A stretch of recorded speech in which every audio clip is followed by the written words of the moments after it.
I am Aman Ramanan Sharma and I have received a pre-placement offer from Flipkart for 30.4 LPA. My name is Burhanuddin Bohra.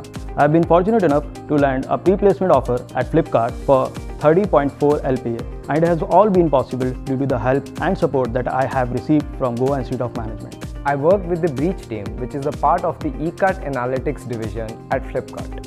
During my internship at Flipkart, I got the opportunity to work on big data technologies like Hadoop, Python and SQL, as well as apply various ML and AI technologies to P0 business problems. As a part of my internship at Flipkart, I got the opportunity to work with category design and optimization team on the projects of predictive analysis leveraging cross-platform data. Here's how I converted my summer internship into a job offer. The hands-on learning I gained at GIM helped me do justice to my role at Flipkart. In addition to that, the tools and techniques learnt in classroom helped me tackle business and data problems efficiently.